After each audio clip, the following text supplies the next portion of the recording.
Hey guys, I'm going to read you a couple scriptures and then I'm going to get right into my topic. Before I get started, as I said before, if you have not done it yet, there is a subscribe button that is right there. Mine is translucent. Meaning you can barely see it. I'm trying to work on getting it a little bit more prominent where you guys can see it. However, in the meantime, if my videos have blessed you in any way, if it has been an encouragement to you, or if you're encouraged at the end of this video, please consider liking, sharing, subscribing, or commenting. Okay? All right.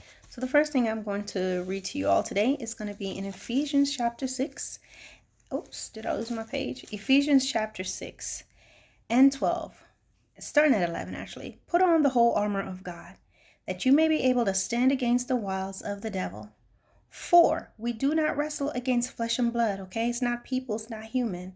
For we do not wrestle against flesh and blood, but against principalities, against powers, against the rulers of the darkness of this age, against spiritual hosts of wickedness in the heavenly places. Now I'm going to go to Matthew chapter 16 that says, is it 16? Oh, Matthew chapter 15 and starting at 18. But those things which proceed out of the mouth come from the heart, and they defile a man. So let me go up to 17. It says, do you not, this is Jesus saying, do you not yet understand? Do you not yet understand that whatever enters the mouth goes into the stomach and is eliminated, right? So that lets us know that anything that goes into your mouth naturally, it goes into the stomach and it's eliminated, right? Excreted out of the body. But those things which proceed out of the mouth come from the heart, and they defile a man. For out of the mouth proceeds evil thoughts, murders. Out of your mouth proceed evil thoughts, murders, adulteries, fornications, thefts, false witness, blasphemies. These are the things which defile a man, but to eat with unwashed hands do not defile a man. Okay? But hear that, what it says? Do you not understand that whatever enters your mouth, it goes into your stomach and it's eliminated? But those things which proceed out of the mouth, which is interesting, those things which proceed out of the mouth comes from the heart, and they defile a man. For out of the heart proceed evil thoughts, murders, adulteries, fornications, theft, false witness, and blasphemy. Out of your mouth, out of the abundance of your heart, right? The next thing I'm going to show you here is one page behind. It's going to be coming from Matthew chapter 11. And it says here, Matthew 11 and 28 says, come to me, all you who labor and are heavy laden, and I will give you rest. Take my yoke upon you and learn from me, for I am gentle and lowly in heart, for you will find rest for your souls. For my yoke is easy and my burden is light. These are the words of Jesus Christ. What am I trying to say here? I'm setting the stage. First of all, what we have to realize is everything that we go through in this life, any experience, anything that we see, we have to first realize that the battle is not against flesh and blood, but it is against principalities and the powers and the rulers of the darkness of the world. All the evil, all the atrocities that we see, everything that we even do within our own selves, this is because there is spiritual wickedness in heavenly places. We're not, and the even the problems and the issues that people have, whether it's within nations or races or just you and someone else one-on-one, this is all manifesting from the supernatural. So that's why we got to realize, first of all, where the battle is coming from. Even if it's your own struggles within yourself, whether it's a sexual, whether it's moral issues, whatever it may be, just know that your struggle is not against flesh and blood. It's not against that thing that you keep falling to, but what is behind it, the principality and the power.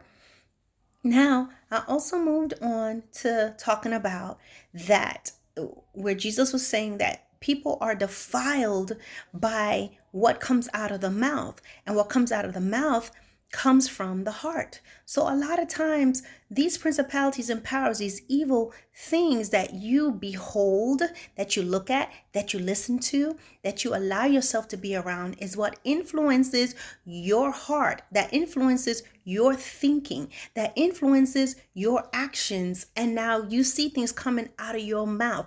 You see things coming out through what you use your hands to do, what you set your feet, the places that you set your feet to go to, and the things that you choose to do. It begins in the heart, based on the principalities and powers that are influencing you, based on what it is that you choose to set before your eyes, listen to, and be around. It's going to influence your heart, and all kinds of darkness, the things that we see in this world, is now manifested through your actions.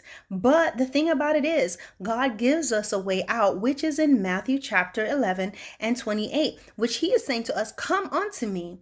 Come unto me, all of you that labor and heavy laden. He's not talking about just working. He's talking about when you're laboring. Sin is work. Okay, the wages of sin is death. So you're working. It takes a lot to sin. Even if it's just malice, it takes a lot of energy really to do a lot of those little things, to malice, to hate, to the bigger sins. So he's saying, come to me, all you that are heavy laden, and I will give you rest. Take my yoke upon you and learn from me. We got to be able to get to the point of getting to the feet of Jesus.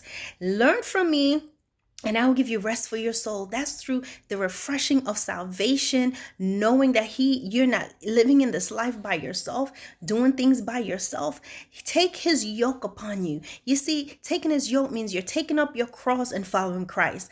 Being a Christian and living a Christian life is not all gumdrops and lollipops. You don't get saved and, I'm just waiting to get my wings and go to heaven. It don't work that way. You begin to labor with Christ. But the yoke that Jesus has, see, a yoke back in the days, when they use animals, whatever they're, bullocks or whatever, to pull the plow, it's normally two of them together. It's not normally one, right? So it's a few, but God is saying, I'm in it. I'm walking through this walk with you. I'm gonna be by your side, and you can take the yoke, learning of me, because the yoke is easy and the burden is light. As we go before God, as we go towards God, as we take his yoke upon ourselves, as we learn of him, we're gonna realize the yoke is light as long as we're walking with Christ. All right. So let me say this. I'm tying it all up into this one thing right here, guys. Sin is just sin in front of God. To him, there are no little sins. Like, okay, do you know that when you lie, you go in the same heated lake of fire as the murderer? God does not care. The sorcerer, the person, all you've been doing is just, in the Bible, it talks about liars, adulterers, murderers, sorcerers, and the like are all going into the lake of fire. And it seemed like, well, dang, is that really fair? All I did was play with some Ouija boards. I never killed nobody. You understand? To God, he is so pure that sin is just sin to him. It don't matter. We look at things and measure it, right? And say, well, this is just a little lie. It's not a big lie. At least I'm not doing this or that. But to God, it's sin. So what I'm going to say to you is this.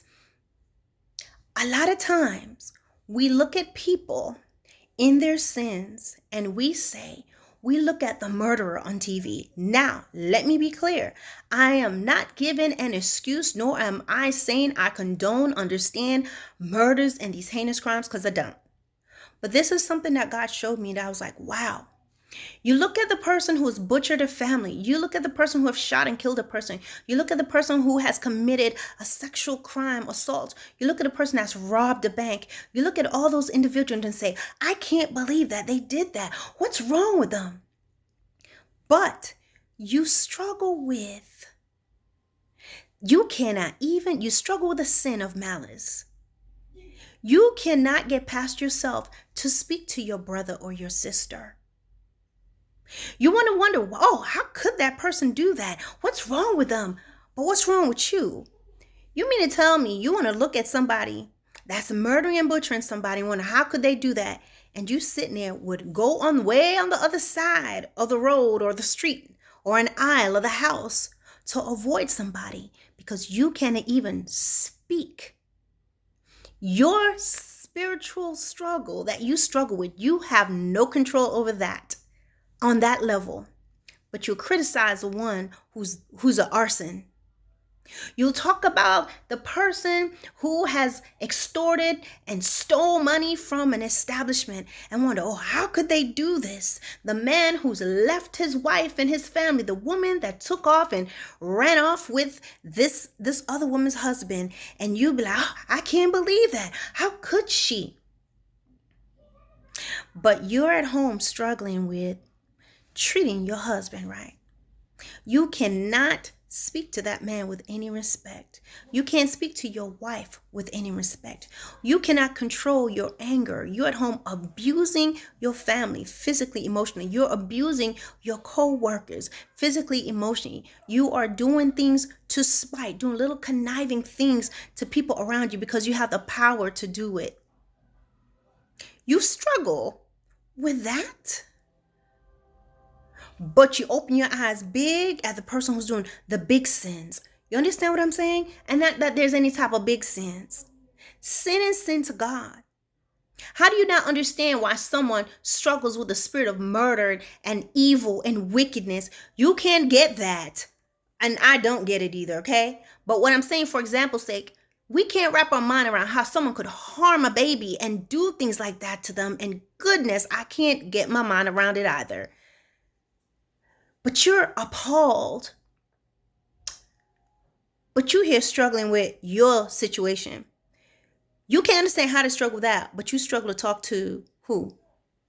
Someone that's offended you. You just will not, and you continue to take communion, and you're just going to eat hell and damnation upon yourself because I ain't going to speak to him. You understand what I'm saying? If you struggle there, then they probably struggling big time in those areas. God does not measure sins and say this one is a smaller one and this one is this. The only sin that we know that God says is unforgivable is blaspheming against the Holy Spirit. He definitely says that, but he doesn't say it's a bigger sin. He just says that's a sin you will never be forgiven for. So guys, let me use some of my Chinese, sui, which means soul. We have to be so careful and know that we're dealing with a clean, holy, and polished God. Our struggles, guys, and the things that we're going through, that murderer to you that just don't want to talk to somebody because they sat in your seat one Sunday. The struggle begins with what it is that you allow in your ears. Who are you listening to? Who you're talking to? Who is that? What was that killer, that person before they became the Jeffrey Dahmer and before they became the people that we read about today? What did they allow in their ear gate? What did they look at and put before them? What do you look at and put before you in the struggle? You can't stop lying. You can't stop lying. You can't stop lying. You have to lie about the smallest things, but you raise your eyebrow at somebody that shot somebody. You wonder, how could they do that? How could you lie like that? You understand? Sin is sin. So all I'm telling you all, it starts with your vision. What you listen, first of all, it starts with knowing that there is a principality, a power, a darkness that's in this world that is supernatural and it's dark. And they are going to produce certain things throughout our environment, in music and movies and things and whatever it is, memes, it's all going to be there. And what you choose to feed, you feed this way. You feed. And just your senses, when you allow yourself to go through that, guys, then that's when sin and different things will marinate inside of you. Who you listening to, what they talk about, what are they about, what environments do you put yourself in? Because your fingertips and your hands and the places that you put your feet is also your eyes and your ears. You understand that? So then when you expose yourself to those things, they are inside of your heart. They're inside of your spirit. Your heart becomes full of what it is that you have defiled yourself with. And then it comes out in the act of murders and fornication in your speech and whatever you do. because you are now joining hands with the power of darkness. But as God said in the end here in Matthew 11 and 28, 29, come to me. You can go to God. Learn of him. We have to learn of him. It's not just come to God and then whatever. Learn of him. He will be there with you through your walk and give you rest for your soul, which is salvation, and laboring in the harvest with him. All right, guys. So be encouraged. Be encouraged. And just realize God is with you. But at the same time, as I ended in sin, and I'll end and say here, don't look at people's little sins or look at people's things that we say is big sins and say, how could they? How could they murder? Oh, I don't understand that. Well, how could you keep stirring up the pot in the family? How do you keep on doing stuff? How could you go steal from work? How do you do those things? Why are you not able to talk to one or two people in your neighborhood? How are you not able to let go of the fact of what your ex-husband or your ex-wife did to you? You understand? If you struggle with that, then you know they struggle as well. We need to be able to pray for one another. We be able to lift one another up. And we also need to take accountability for the things that we're doing to our spirit man through what we're looking at and what we're listening to and what we're talking about. All right. So I pray that you'll be encouraged. Don't forget to like, to share, and to subscribe if you have been blessed and if this makes sense to you. All right, guys. Have a wonderful day. Bye.